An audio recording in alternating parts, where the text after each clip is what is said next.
Over the past couple of years, I've been trying to get more and more into poetry. It is something that for the longest time I was not overly comfortable reading because some of it I just felt like I didn't get. And then other stuff, I either just really was not into it or it felt like something that I had to kind of analyze in school. And so that definitely turned me off of it. But I've been trying to get into poetry that's more my vibe and stuff that I will understand and actually enjoy and get something out of as I consume it. Something that I read about poetry, I can't remember where I read this, but kind of helped me grasp poetry a little bit more, is that a lot of poetry is basically the lyrics of songs just without the music to go with it. A lot of it has a rhythm and movement just like a song would, and that definitely helped a lot. I stopped trying to look at it like a piece of literature and started trying to look at it as a rhythm and a feeling and kind of try to get myself out of my head and over analyzing things and more into just the vibes that it was giving me, and that definitely helped me enjoy poetry a lot more. So I thought it would be fun to do a poetry recommendations video. I am by no means an expert on poetry, but I have actually read quite a bit in the last few years, so I figured I would share some of the ones that I actually really did enjoy. Starting off with Time Is a Mother by Ocean Vuong. This collection is absolutely gorgeous. It is a collection about grief and life during and after Ocean Vuong's mother's death. I read this, I want to say, a little over a year after my own mother had passed away, and oh my goodness, it definitely made me cry quite a few times. Some of the poems for me were very relatable in a horrible kind of way, but it was also comforting to know that I wasn't the only person to experience some of these things and I wasn't alone. A poem from this that definitely stuck with me that I'm not going to read to you because I don't want to start crying, but I will tell you which one it is Amazon History of a Former Nail Salon Worker. I think about this one periodically. Like, it'll just randomly pop in my head. So it's essentially his mother's Amazon purchase history, and you can kind of see how normal it was, like an everyday average person's Amazon purchase history as a nail salon worker would be. And then you can slowly see she started buying stuff for chemotherapy and stuff leading up to her death. Absolutely destroying, but so beautiful. If you've ever been through anything similar, highly recommend this one. Even if you haven't, this was so beautiful, and I feel like it would also be a really good insight into maybe what the people around you are going through if anyone in your life is experiencing grief. I might not recommend it if the grief in your life is very fresh, because I feel like this would be something possibly very hard to read at that moment in time. Then we have I Love You, Call Me Back by Sabrina Benaim. I think I'm saying that last name correctly. This one also had to do with grief and loneliness and anxiety, and I related to this one also much more than I wish I did slash do. There were some that were just so simple but so relatable. There's one called Panic Attack, and it's literally just, I don't want my mother to die, I don't want my mother to die, over and over and over again on the page. When I first read this, you can bet your butt I sobbed like a baby. I loved this collection. Once again, it was a very hard read, and I think that emotionally it would be a little bit too much for some people at their current point in life. But it was very meaningful for me. I was definitely relating to a lot of these. Very well written. Ewan, you could say hi, lighten the mood, say hello. Yeah, you don't like talking about sad stuff. I don't blame you. I swear I don't only read depressing poetry, but the next one is To Drink Coffee with a Ghost by Amanda Lovelace. And once again, this one is kind of about death and what it would be like to be able to say the things that you never got to say to someone who's maybe passed on in your life. This one, there were a few that 100% made me cry as well. Very beautiful, and I also think this was written for this author's dead mother. Some of these poetry collections definitely felt a little bit too relatable at the time that I was reading them, but it's always good to consume art that kind of relates to your life, I guess. Okay, last sad collection for a little while at least, I promise, is Sad Birds Still Sing by Far Away. This one I rated 5 stars just because it was absolutely beautiful. Once again, touches on grief and loneliness, anxiety, sadness, that sort of thing. There are sequels to this one too that I definitely want to read. I have not yet, so I can't speak for them, but this one was beautiful, and I'm really hoping to eventually read the sequels, and I hope that they are just as good as this one. This one is also a very kind of simpler, more modern poetry, so if that's something you're kind of into, or you're kind of hoping to dip your toes into poetry and you don't want anything too overwhelming, this would be a very good collection to kind of start with. If you're looking for something on the more melancholy side of the poetry spectrum, I guess. And then if we're talking about poetry to get into, if you're not looking for something overwhelming or you want something more modern, I feel like Miss Courtney Peppernell is the perfect poet to pick up in that situation. Oh, we've got Edgar Allan Poe in there. My apologies. Peppernell, not Poe. Though Poe is good too. This was kind of, was it this one or this one?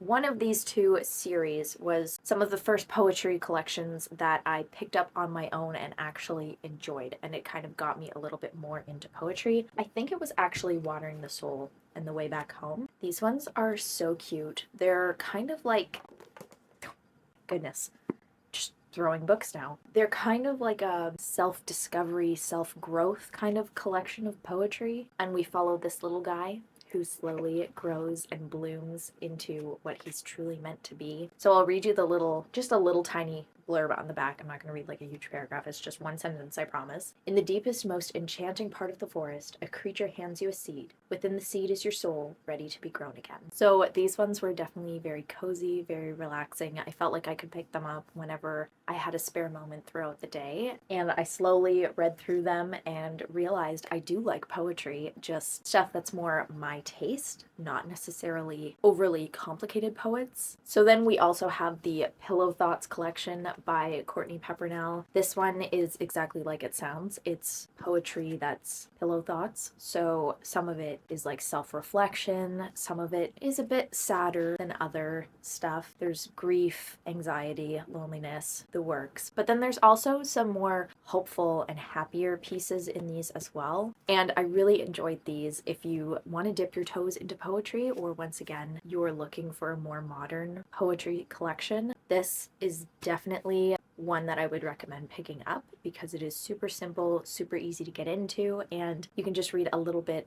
every single day or every week or something. Then we have I Saw You as a Flower by Ellen Everett. The cover for this one is why I bought it. It's just absolutely beautiful, honestly. And this is a lot of self-help poetry and kind of relaxing things and almost mantras to tell yourself. I can't remember what page it was on. Oh, that's beautiful.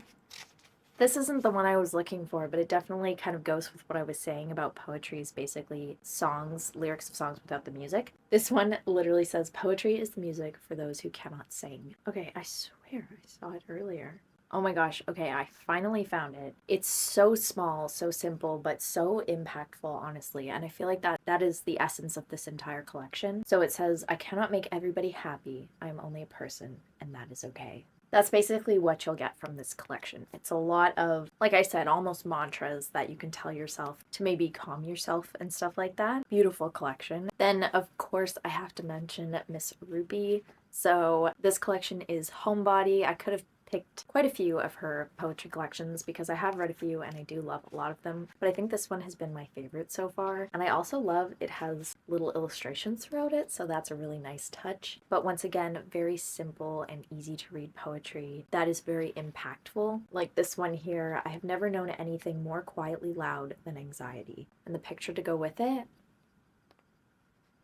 yeah, that basically sums it up. Beautiful collection. I definitely think I want to read this one again sometime. It is as cozy as the cover makes it look. Then we have this beautiful collection of poetry by various authors, Bright Poems for Dark Days, an anthology for hope. This collection is what made me realize that I love poetry about nature and how soothing and calm and relaxing it can be. I had no idea that I was into that because before this collection, I had never really read poetry about nature. And this one is also illustrated and once again, absolutely gorgeous. But all of these poems are relatively positive and upbeat and very relaxing. There's Hope is the Thing with Feathers by Emily Dickinson, obviously a classic. And something that I really love about this collection too is that it kind of goes into detail about the poem that you just read. So if you're at all confused or anything, it kind of explains it a little bit. It helps with reading it and making it make sense without feeling like you're reading a textbook. But I absolutely loved this collection. It's one that I'm thinking about reading maybe every single year. This one also kind of gives you a taste of a lot of different authors. So if you're not sure at all who you like, this would be a very good one to pick up for that reason. Then we have Everyman's Library Pocket Poets. I have a huge collection of these and I love them because they're various authors. It's like probably 150 to 200 poems in each volume, maybe 100 poems. I don't know, over 100 poems in each volume, and it's a bunch of different authors from a bunch of different times. Like some of them I think were written before the 1800s and translated, and others are a little bit more modern, but all of them kind of go with whatever topic the title is. So this one is Buzzwords Poems About Insects, and it's literally all poems about insects. And I know that that sounds gross, but it is not. It is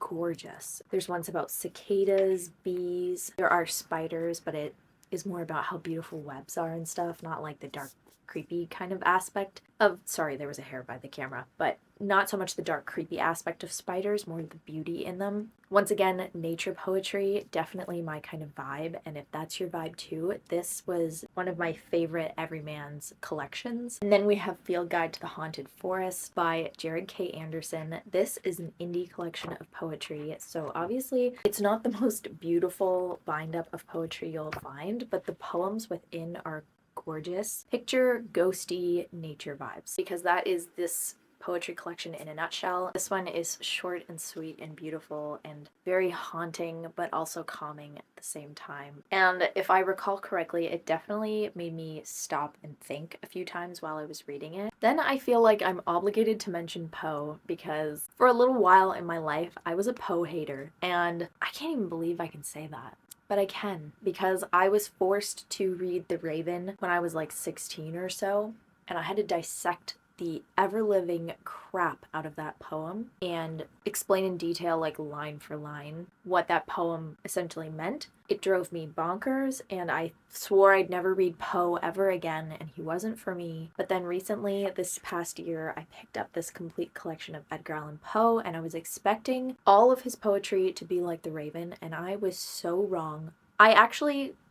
I will say I enjoy The Raven now. It has been quite a few years and I can enjoy it again. I will never dissect it ever again in my life. But all of his other poetry was actually hauntingly beautiful. It was so sad. A lot of it he wrote for people in his life who had passed away, and so it was like almost letters to them in a poetic kind of form. I don't think I'm explaining this properly and doing it justice, but it was very beautiful and romantic even, which I was not expecting. I thought all of Poe's work was going to be dark and creepy, and I was so wrong. So if you're in the same boat that I was, and you're a Poe hater too, or you've only ever read The Raven and figure that that's what all of his poetry is like, it is so much more than that. I promise. This was such a good collection. I loved it so much, and I also have to say I think Annabel Lee is one of my favorite poems ever now. So highly recommend. Very safe to say that. Then we have this collection of Sappho translated by Mary Bernard. So Sappho is a famous Greek poet. A lot of her poetry was actually lost over time, and so this is fragments of her poetry that has been translated to English. This is the only collection of Sappho that I've ever read. I'm assuming different translations by different people would be slightly different than what's in this collection, but this one is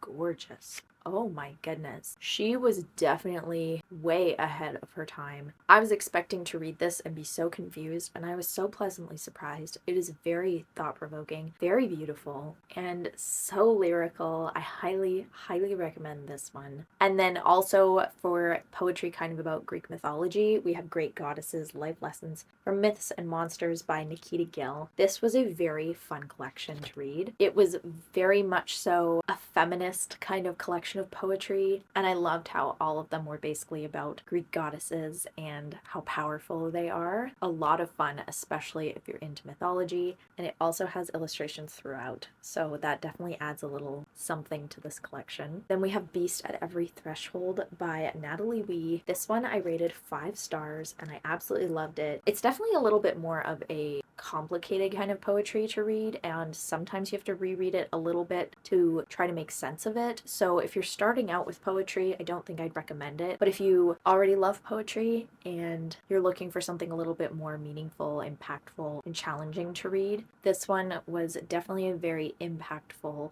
collection. Okay, and then last but certainly most definitely not least, we have Dearly by Margaret Atwood. This is the first collection of Margaret Atwood that I am actually currently reading. I was so intimidated by Margaret Atwood at first. I didn't know if I was going to understand it going into it, but it's so easy to read and it's absolutely beautiful and lyrical, and all of her poems really pack a punch. Like, they all leave you kind of thinking. I'm honestly not even halfway through, and I'm starting to think it's safe to say this might be one of my favorite poetry collections of all time. Very bold statement, but I'm going to stand by that because I am loving what I'm reading so far, and the cover, gorgeous. So I think that is all of the poetry that I'm going to recommend for this video. I actually had a really hard time picking which collections I wanted to recommend because I've read surprisingly a lot more poetry than I thought I had. There are hardly any that I've kept on my shelves that I don't love. So this is but a mere taste. Let me know in the comments if you have any poetry recommendations. I'm always looking for new poets to read. I'm happy reading anything classic or more modern. Any kind of poetry recommendations you have would be great. But that is going to do it for me for this video. I hope you have a great rest of your week and happy reading.